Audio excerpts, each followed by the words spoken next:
अभी हम देख रहे हैं class B amplifier.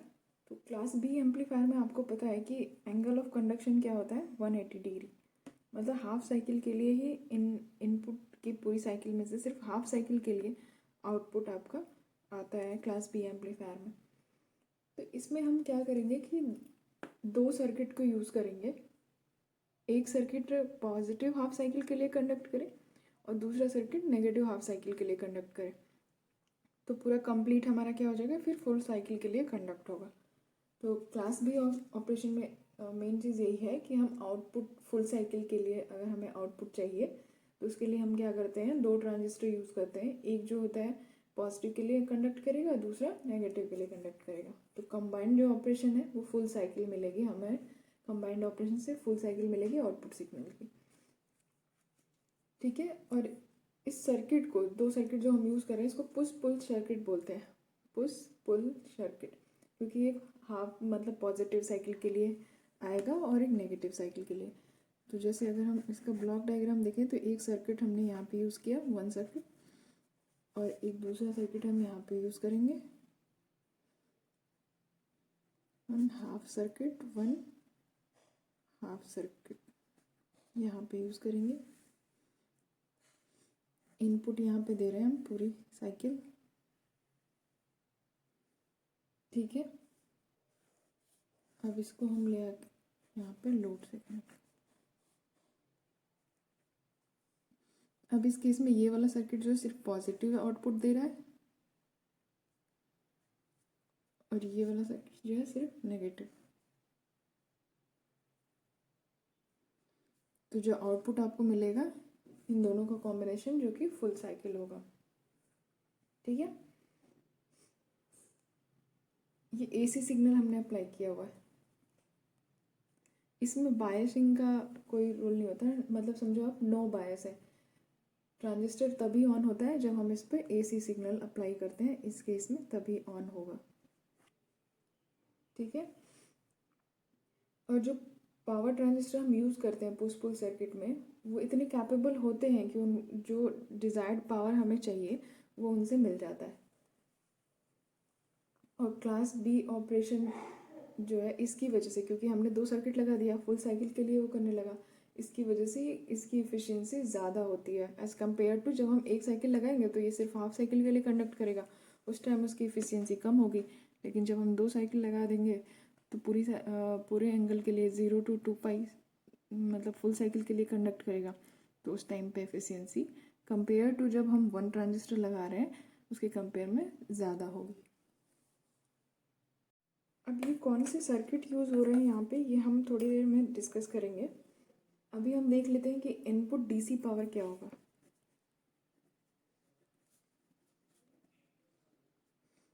B amplifier के केस में इनपुट डीसी पावर तो आपको पता ही है, पी आई डी सी क्या होता है। जो हम सप्लाई ले रहे हैं that is V C C into जो आपकी डीसी करंट होगी, आई डी सी, राइट। तो अगर आप इस केस में देखो तो लोड पे हमारा क्या होता है, एक फुल साइकिल आ जाएगी। फुल साइकिल के केस में आपकी ये नेटवर्क का पार्ट है। अगर आपने पढ़ा हो तो जब फुल साइकिल है, फुल साइनोसॉइडल है, तो उस केस में डीसी या एवरेज वैल्यू क्या होती है, that is I peak, peak value या मैक्सिमम वैल्यू इंटू 2/पाई। This is I D C. ठीक है। तो यहाँ से आप जब पी आई डी सी निकालोगे, इसकी वैल्यू आप रख दो यहाँ पे वी सी सी इंटू 2/पाई into I peak. This is the current, दोनों को मल्टीप्लाई करेंगे, ये फॉर्मूला है आपका पी आई डी सी का, इनपुट डी सी पावर का। ये आपको ध्यान रखना पड़ेगा क्लास बी एम्पलीफायर के लिए। या फिर अगर आपको कॉन्सेप्ट ध्यान रहेगा कि इसमें आपको दो सर्किट का यूज़ करके आप पूरी फुल वेव आती है आपकी आउटपुट पे, तो इसमें हम क्या कर रहे हैं, आई डी सी निकाल रहे हैं। फुल साइकिल के लिए आई डी सी की वैल्यू क्या होती है, मैक्सिमम वैल्यू इंटू 2/पाई। तो हमने वी सी सी इंटू इस वैल्यू को मल्टीप्लाई किया, ये है आपका इनपुट डी सी पावर। अब हम बात करते हैं आउटपुट ए सी पावर की। तो इसमें आप देखोगे जब आउटपुट एसी पावर में, तो लोड के अक्रॉस कितना लोड हमने यहाँ पे लगा रखा है, तो इसके अक्रॉस कितना वोल्टेज जा रहा है उसके हिसाब से, तो आपका पी नॉट ए सी जो होगा आउटपुट पे A C power, that will be इसके अक्रॉस क्या वोल्टेज है V L, that means V L इसकी आर एम एस वैल्यू उसका square into R, P is equal to क्या होता है V square upon R. Same चीज़ यहाँ पे अप्लाई की गई है। दूसरी चीज़, अगर आपको ऑसिलोस्कोप यूज़ कर रहे हैं,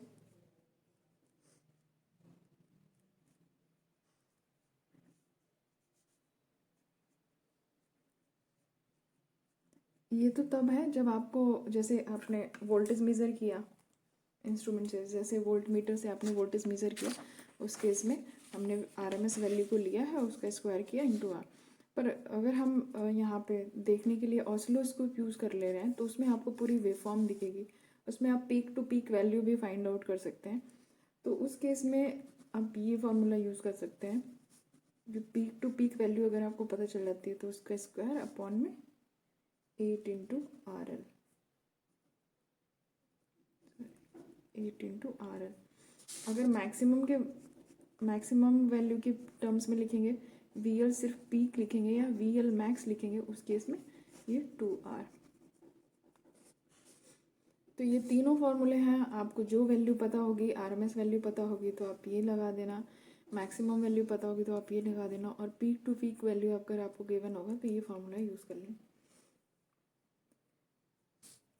तो अब हम बात करेंगे, और इसमें जितना ज़्यादा आपका मैक्सिमम आपका पीक वैल्यू होगा उतनी ज़्यादा आपकी आउटपुट पावर होगी, राइट।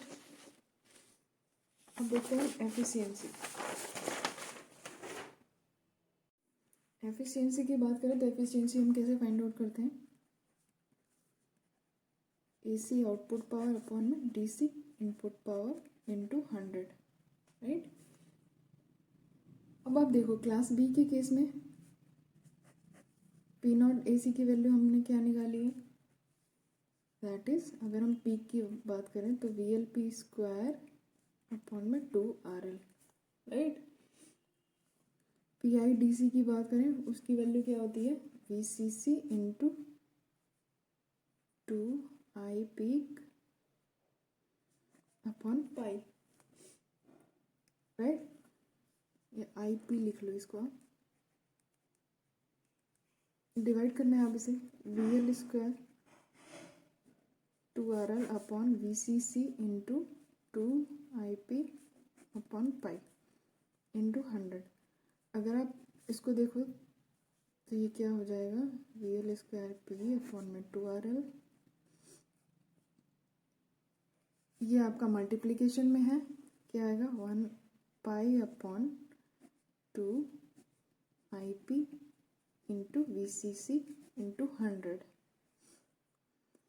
अब इसमें V L upon R L, एक को V L P upon R L into V L P upon 2 into pi by 2 I P into V C C into 100, right. इसको हम लिखते हैं I P, V by R load के across ही देख रहा है, तो अभी इसको हमने लिख दिया आई P into V L P upon 2, इसको चाहें तो हम पाई बाई 4 लिख सकते हैं, तो यहाँ पे 4 कर देती हूँ, यहाँ पे पाई कर देती हूँ, ये हो गया I P into V C C into 100। अब यहाँ पे देखो आप, आई पी से आई पी कैंसिल आउट, अब वैल्यू क्या होगी, pi by 4 into V L P upon V C C into 100, right. ये है आपका एफिशिएंसी, मतलब जितना ज़्यादा से ज़्यादा वी एल पी की वैल्यू होगी, है ना, पीक वोल्टेज जो है जितना ज़्यादा होगा उतनी ज़्यादा एफिशिएंसी होगी। तो अगर हम मैक्सिमम एफिशिएंसी की बात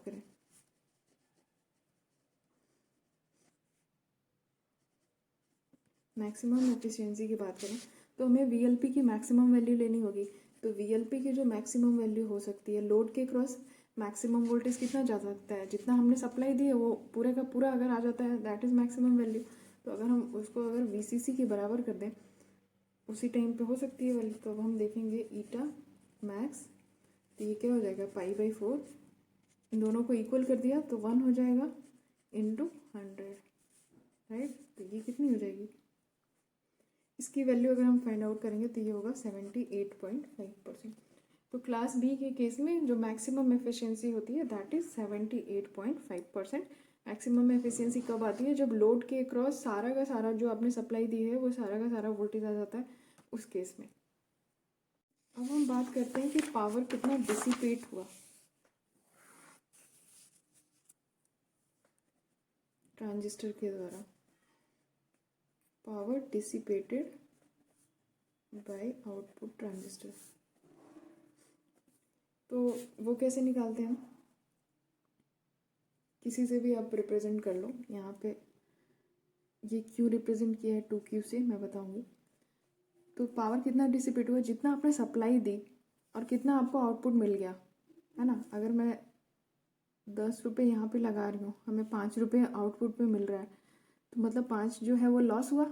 सेम चीज़ पीट मतलब जो पावर डिसिपेट होगा ट्रांजिस्टर के द्वारा या पूरी जो भी सर्किट हम यूज़ कर रहे हैं उसमें क्या होगा, कितना हमने इनपुट पावर दिया और कितना हमें आउटपुट पावर मिल रहा है।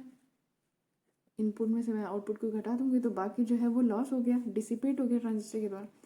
क्योंकि हम क्लास बी एम्पलीफायर में हम 2 ट्रांजिस्टर यूज़ कर रहे हैं, इसलिए मैंने यहाँ पे P2Q लिखा है।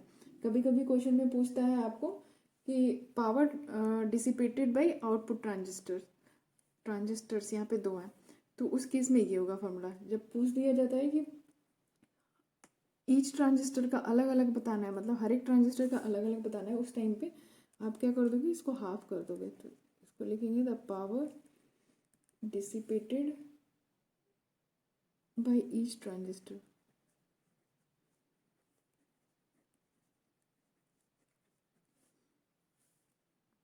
क्योंकि 2 ट्रांजिस्टर यूज़ कर रहे हैं, टोटल लॉस जो है वो 2 लोगों ने किया है, तो एक का इंडिविजुअल कितना हो जाएगा,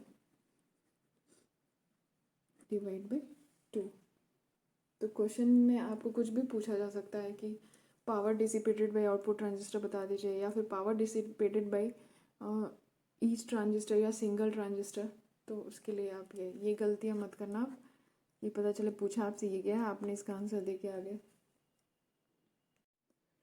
तो अब हम देखेंगे कि जो क्लास बी एम्पलीफायर में जो हम सर्किट यूज़ कर रहे हैं, कौन कौन से सर्किट हम यूज़ कर सकते हैं। तो पहला हमने देखा, पहला देख रहे हैं transformer coupled push pull circuit. ये सर्किट हम यूज़ करेंगे। इसमें आप देखो ये वाला जो पोर्शन है, इस पोर्शन को हम बोलते हैं phase splitting transformer. Phase splitting transformer, तो यहाँ पे हमने एक सेंटर टेप्ड ट्रांसफार्मर लगा दिया है यहाँ पे।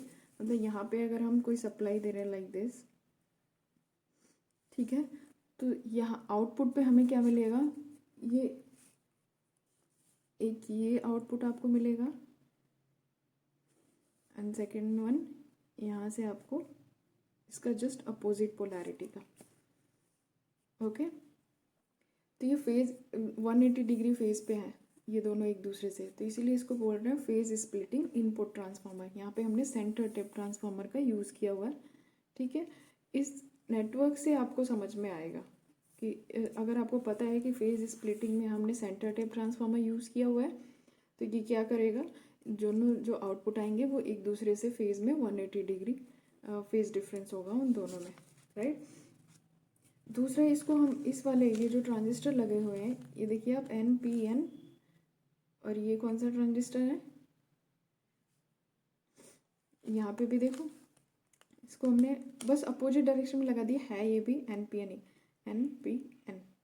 ठीक है।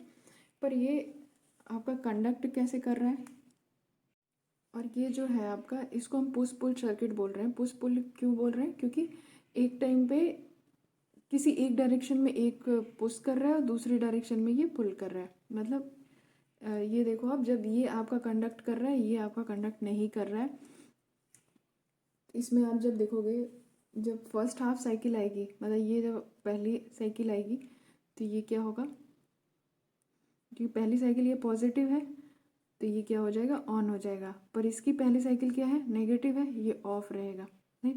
तो जब Q1 ऑन होगा, करंट आपकी I1 फ्लो करेगी, Q2 आपका ऑफ है। जब सेकंड साइकिल आएगी ये वाली, तो इसके लिए ये नेगेटिव है, तो ये तो ऑफ हो जाएगा, पर सेकंड ये जो हाफ साइकिल में ये पॉजिटिव है तो ये ऑन हो जाएगा। उस टाइम पे करंट क्या फ्लो होगी, I2 फ्लो होगी।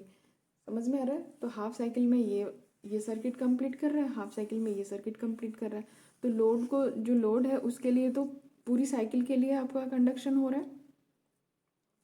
ठीक है, तो जो भी ओवरऑल सिग्नल जो है लोड के क्रॉस वो पूरा वैरी कर रहा है पूरी साइकिल के लिए, है ना। ऐसा नहीं है कि 180 डिग्री के लिए वैरी कर रहा है, यहाँ पे 360 डिग्री के लिए लोड के लिए वैरी कर रहा है, क्योंकि आधी साइकिल के लिए ये ऑपरेट करेगा, ये सर्किट आपका कंप्लीट होगा, और आधी सर्किट के लिए ये सर्किट आपका कंप्लीट होगा। इसको हम बोलते हैं transformer coupled push pull circuit. बहुत इजी है, कुछ इसमें है नहीं। पहले हम सेंटर टेप ट्रांसफार्मर लगाते हैं ताकि जो हमने सिग्नल दिया हुआ है वो दो आउटपुट जो आपके आएंगे वो 180 डिग्री फेज में हो एक दूसरे से। उसके बाद हमने एक पुश पुल सर्किट बना दिया। जब 180 डिग्री फेज में होंगे तो यहाँ पे भी हमने NPN ही लगा दिया, यहाँ पे भी NPN, दोनों NPN ही है। तो जब ये पॉजिटिव होगा तब ये ऑन होगा, जब ये पॉजिटिव होगा ये ऑन होगा। दोनों एक टाइम पे पॉजिटिव तो हो नहीं रहे, इसलिए एक टाइम पे एक ही ऑन हो रहा है। जब ये ऑन होगा तो ये सर्किट कंप्लीट करेगा, करंट फ्लो होगी और लोड को सिग्नल मिलेगा। और जब ये सेकेंड हाफ साइकिल के लिए देखेंगे तब यहाँ पे पॉजिटिव आया है तो ये ऑन हो जाएगा, तब भी आपको आउटपुट मिलेगा, है ना। तो पूरी साइकिल के लिए आपको आउटपुट मिल रहा है। तो ये है आपका transformer coupled push pull circuit. अब इसमें एक और सर्किट आता है complementary symmetry circuit. Next circuit हम देखते हैं कॉम्प्लीमेंट्री सिमेट्री सर्किट। इसमें भी हम ट्रांजिस्टर ही यूज़ कर रहे हैं। इसमें हमने दो ट्रांजिस्टर यूज़ किए हैं, NPN और PNP, दोनों अपोजिट हैं। देखिए इसका ये सर्किट है। इसमें जब भी आप पॉजिटिव, इसमें फुल साइकिल दे रहे हो आप, NPN को जो है वो सिर्फ पॉजिटिव के लिए ऑन होगा और PNP जो है वो किसके लिए होगा, नेगेटिव साइकिल के लिए ऑन होगा। तब भी एक टाइम पे एक ही ऑपरेट हो रहा है, राइट। कॉम्प्लीमेंट्री क्यों बोल रहे हैं, सिमेट्री तो आप देख सकते हो, और कॉम्प्लीमेंट्री मतलब ये ट्रांजिस्टर जो है अपोजिट है NPN और PNP। तो इसका ऑपरेशन कैसे हो रहा है ये आप यहाँ से देख सकते हो। इसमें देखो आप, मैं ये जो है दोनों ट्रांजिस्टर, ये NPN ये PNP हो गया। सेम इसको एक्सप्लेन किया गया है यहाँ पे। जो NPN है वो पॉजिटिव साइकिल के लिए आपका वर्क करेगा। यहाँ से देखिए दोनों को ही हाफ साइकिल मिली पॉजिटिव, पर ये जो है ये ऑफ हो जाएगा क्योंकि PNP है, ये पॉजिटिव वैल्यू के लिए यहाँ पे ऑपरेट नहीं कर रहा है। ये ऑन हो जाएगा, ऑन हो जाएगा तो ये सर्किट आपकी कंप्लीट होगी। आउटपुट पे आपको क्या मिलेगा, सिर्फ ये, राइट। जब हम सेकंड, ये नेगेटिव हाफ साइकिल आएगी, नेगेटिव हाफ साइकिल आएगी, दोनों ट्रांजिस्टर के इनपुट पे नेगेटिव हाफ साइकिल आपको मिलेगी, पर ये ऑपरेट नहीं करेगा नेगेटिव वैल्यू के लिए, ये ऑफ रहेगा, ये ऑपरेट करेगा। जब ये ऑपरेट करेगा तो इसमें कंडक्शन होगा, ये सर्किट आपका कंप्लीट होगा। उस टाइम पे आउटपुट आपका क्या मिलेगा, ये मिलेगा, ठीक है। तो जो कंप्लीट साइकिल, जो आपके इनपुट की आप कंप्लीट साइकिल दे रहे हो, उसके लिए आपको आउटपुट क्या मिलेगा, पॉजिटिव के लिए ये मिल गया, नेगेटिव के लिए ये मिल गया, ठीक है। पर हम, एक डिसएडवांटेज इसका ये भी है कि हमें दो सप्लाई देनी पड़ रही है, एक VCC1 और VCC2। तो ये एक इसका डिसएडवांटेज भी है कि हमें दो सेपरेट वोल्टेज सप्लाई की ज़रूरत पड़ रही है। दूसरी एक डिसएडवांटेज ये है, जो हमारे दूसरा जो डिसएडवांटेज ये है कि जो हमारे फुल साइकिल मिल रही है, यहाँ पे देखो आप, इसको हम बोलते हैं क्रॉस ओवर डिस्टॉर्शन, ठीक है। क्योंकि जब आपका ये पॉजिटिव साइकिल से हम नेगेटिव साइकिल पे हम स्विच कर रहे हैं, ठीक है। यहाँ पे देखो आप, पॉजिटिव के लिए तो ये ऑन है, नेगेटिव के लिए आपका ये ऑन है, राइट। तो जब भी आपका सिग्नल जो है पॉजिटिव से नेगेटिव की तरह जा रहा है तो कुछ ना कुछ नॉन लीनियरिटी आ रही है ये आउटपुट सिग्नल में, क्योंकि सिग्नल तो आपका ऐसे कुछ बनना चाहिए, पर ये देखो आप, नॉन लीनियरिटी आ रही है यहाँ पे आउटपुट सिग्नल में, है ना। तो ये क्यों हो रही है, क्योंकि जब सिग्नल आपका पॉजिटिव से नेगेटिव पे अगर जब आपका स्विच कर रहा है एग्जैक्ट, तो वो एग्जैक्ट स्विचिंग नहीं हो रही है ट्रांजिस्टर की, ठीक है। क्योंकि देखो जब ये ऑन है, जब ये ऑन है ये ऑफ है, और जब ये ऑन है ये ऑफ है, मतलब बीच का जब टाइम है जब वो स्विच कर रहे हैं, कोई ऐसा टाइम हो रहा है जिसमें उस टाइम पे दोनों ही ऑफ हो जा रहे हैं, इसीलिए ये जो है फॉलो नहीं कर पा रहा है, जो हम इनपुट दे रहे हैं उसको फॉलो नहीं किया वो।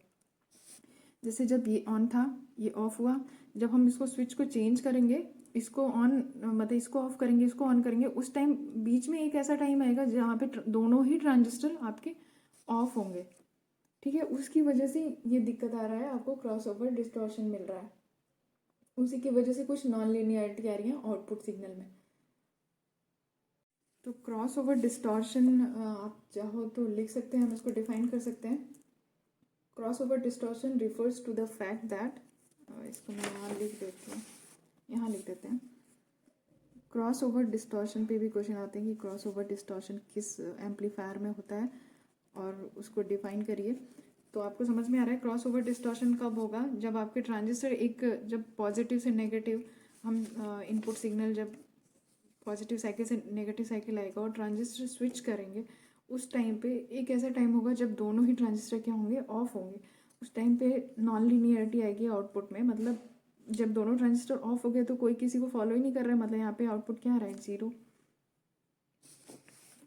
तो इसको हम डिफाइन कर देते हैं। Cross over distortion refers to the fact that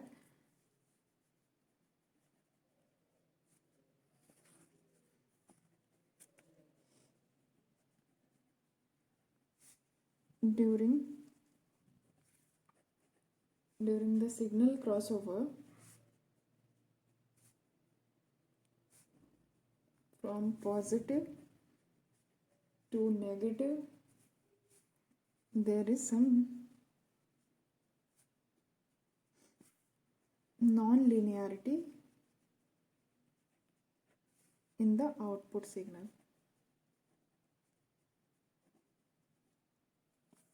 ठीक है, क्योंकि ये किस वजह से हो रहा है, क्योंकि जो सर्किट है वो एग्जैक्ट स्विचिंग प्रोवाइड नहीं कर रहा है। इसको हम लिख लेते हैं कुछ point. This result from the fact that the circuit does not provide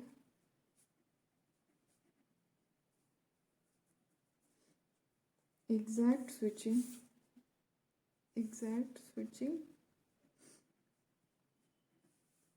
of one transistor off and the other on at 0 voltage condition। समझ में आ रहा है ना कि वो सर्किट जो है, जब एक ट्रांजिस्टर ऑफ है एक ट्रांजिस्टर ऑन हो रहा है, उन दोनों के बीच में एग्जैक्ट स्विचिंग प्रोवाइड नहीं कर रहा है। Both transistor may be partially off so that output voltage does not follow the input around the 0 voltage condition. ठीक है, ऐसी भी सिचुएशन होगी, एक टाइम आ रहा होगा जहाँ पे हो सकता है कि दोनों ट्रांजिस्टर आपके ऑफ हो जा रहे हैं। ठीक है, तो ये इसमें दिक्कत थी। बाकी सर्किट आपको बस यही ध्यान रखना है, ये वाला कॉम्प्लीमेंट्री, जिसमें कुछ भी नहीं है, आपको सप्लाई दोनों को अलग अलग देनी है, ये इसका डिसएडवांटेज है, तो ये आपको ध्यान रखना पड़ेगा। 2 सप्लाई आप दे दोगे, रेजिस्टेंस लगा हुआ है, कॉम्प्लीमेंट्री नाम ही है, तो आप एक एनपीएन यूज़ करोगे, पीएनपी यूज़ करोगे, यहाँ पे आपको सिग्नल देना है। कॉन्सेप्ट आपको समझ में आ गया। आपको फुल साइकिल के लिए कंडक्ट करवाना है क्लास बी एम्पलीफायर में, तो आप एक टाइम पे चाहते हो कि एक सर्किट जो है वो हाफ साइकिल को कंडक्ट करे और एक सर्किट आपको बाकी जो बची हाफ साइकिल है उसके लिए कंडक्ट करे। तो यहाँ पे पॉजिटिव के लिए ये कंडक्ट करा एनपीएन, नेगेटिव के लिए पीएनपी कंडक्ट करेगा, आउटपुट आपको फुल साइकिल मिलेगी। पर प्रॉब्लम यहाँ पे आ रही है क्रॉसओवर डिस्टॉर्शन की, जो कि हम स्विच कर रहे हैं ऑन से ऑफ करने में। उस टाइम पे एक टाइम है जहाँ पे ट्रांजिस्टर आपके क्या होते होंगे, दोनों ही ऑफ हो जाते होंगे, इसीलिए यहाँ पे आउटपुट क्या आ रहा है, 0 आ रहा है। ठीक है, अब हम देखेंगे एम्पलीफायर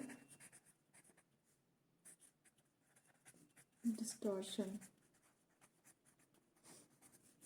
कोई भी आपका साइनोसॉइडल सिग्नल है, मतलब एक प्योर साइनोसॉइडल सिग्नल है, वो सिंगल फ्रीक्वेंसी रखता है, उसमें जितना भी आपका पॉजिटिव साइकिल है उतना ही सेम, ये दोनों सेम अमाउंट है, उतना ही नेगेटिव साइकिल भी होगा। ठीक है, पर कोई भी सिग्नल अगर 360 डिग्री से कम के लिए आपका कंडक्ट कर रहा है, दैट मीन्स वो क्या होगा, उसमें कुछ ना कुछ डिस्टॉर्शन है। जो डिस्टॉर्शन होता है डिस्टॉर्शन मतलब जैसे आपने इनपुट सिग्नल दिया है, अगर सेम शेप आपका आउटपुट सिग्नल आएगा दैट मीन्स नो डिस्टॉर्शन, है ना। डिस्टॉर्शन आपका दो वजह से आपका आ सकता है। डिस्टॉर्शन कैन अकर,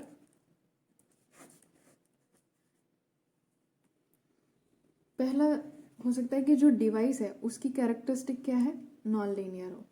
डिवाइस की कैरेक्टरिस्टिक क्या है, नॉन लीनियर। दूसरा रीज़न ये हो सकता है कि जो भी आपके सर्किट में एलिमेंट हैं वो सारे क्या कर रहे हैं, जो आपको इनपुट मिल रहा है उसके उस सिग्नल को डिफरेंटली, मतलब हर एक फ्रीक्वेंसी पे अलग अलग तरीके से बिहेव कर रहे हैं। जैसे पूरे सर्किट में आपके कुछ ना कुछ एलिमेंट या डिवाइसेस लगे होंगे, वो सारी डिवाइसेस अलग अलग फ्रीक्वेंसी पे उसी इनपुट के लिए, सेम इनपुट के लिए अलग अलग बिहेव कर रहे हैं, तो उसकी वजह से भी डिस्टॉर्शन आता है। तो ये जो है अगर कैरेक्टरिस्टिक नॉन लीनियर है उसकी वजह से आता है तो इसको हम बोलते हैं एम्पलीट्यूड डिस्टॉर्शन। पर जो भी आपके सर्किट एलिमेंट एंड डिवाइसेस, ठीक है, ये जो बिहेव कर रहे हैं, जो रिस्पॉन्ड कर रहे हैं, respond to the input signal differently at various frequencies, मतलब अलग अलग फ्रीक्वेंसी के लिए सेम इनपुट के लिए जो सर्किट और एलिमेंट हैं, सर्किट एलिमेंट और डिवाइसेस हैं, अगर वो अलग अलग बिहेव कर रहे हैं, इसको हम बोलते हैं फ्रीक्वेंसी डिस्टॉर्शन। ठीक है, तो ये समझ में आ रहा होगा। एक चीज़ और, जब आप सिग्नल्स में पढ़ोगे, सिग्नल्स एंड सिस्टम में, तो फोरियर एनालिसिस पढ़ते हो आप।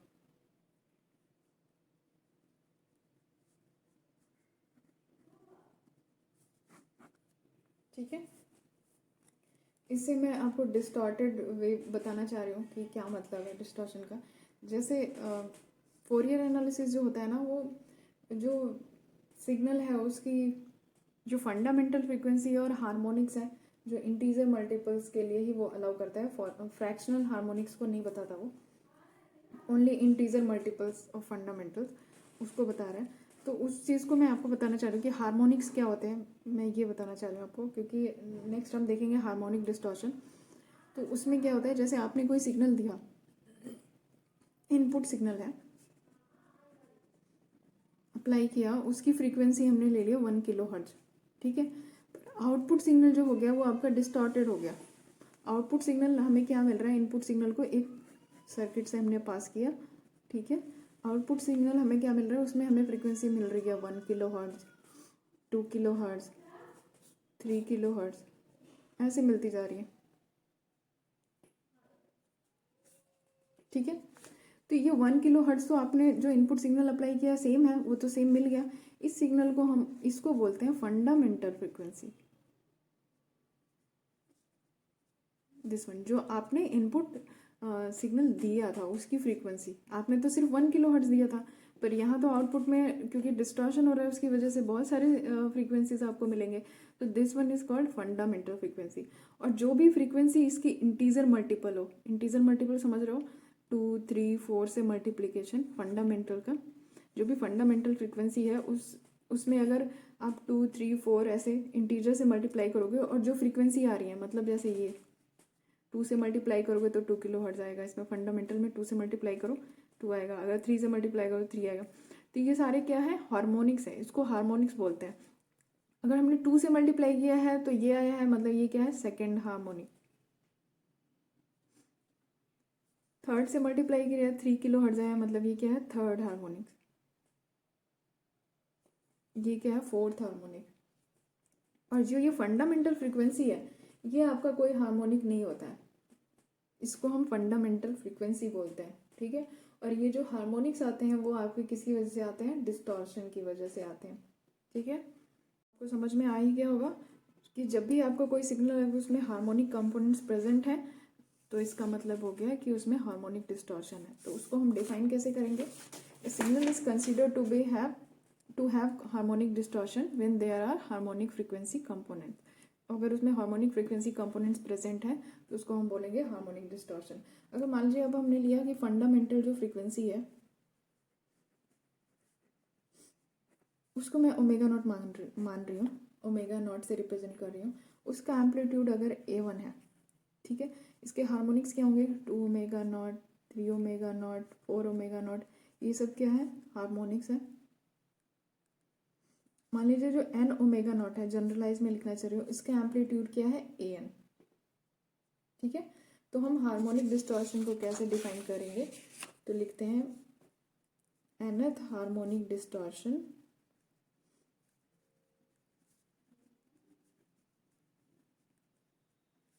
इसको हम रिप्रेजेंट करते हैं D से, that will B mod AN, मतलब जो जिसका हमें हार्मोनिक डिस्टॉर्शन निकालना है। अगर सेकंड का तो A2 लिखेंगे, तो ये मॉड AN किसके कंपेयर में निकालना है, A1 के, तो अपॉन A1 इंटू 100, क्योंकि हम परसेंटेज कर रहे हैं इसलिए यहाँ पे 100 किया। तो हार्मोनिक nth हार्मोनिक डिस्टॉर्शन हम कैसे निकालेंगे, जिसका भी निकालना है, मान लीजिए सेकंड थर्ड निकालना है, तो यहाँ पे A3 होगा, अपॉन में किसके कंपेयर में, फंडामेंटल का जो एम्पलीट्यूड है उसके कंपेयर में। तो ये आपको फार्मूला याद रखना है, इस पे भी क्वेश्चंस आते हैं हार्मोनिक डिस्टॉर्शन निकालने के लिए। अब हम देखेंगे टोटल हार्मोनिक डिस्टॉर्शन।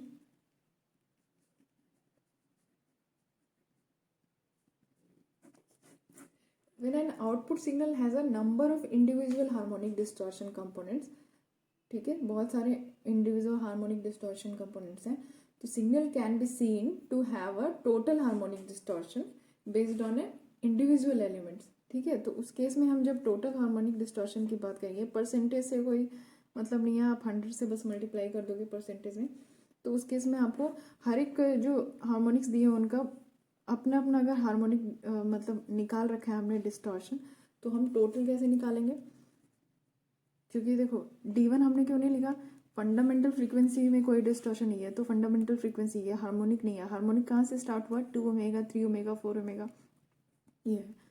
तो डिस्टॉर्शन भी हम D2 से ही स्टार्ट होगा, D2 square plus D3 square, जो कुछ भी है सबका स्क्वायर करके ऐड ऑन करना है, और उसके बाद हम क्या करेंगे, अंडर रूट ले लेंगे और इंटू 100 किया, क्योंकि हमने परसेंटेज लिखा, ठीक है।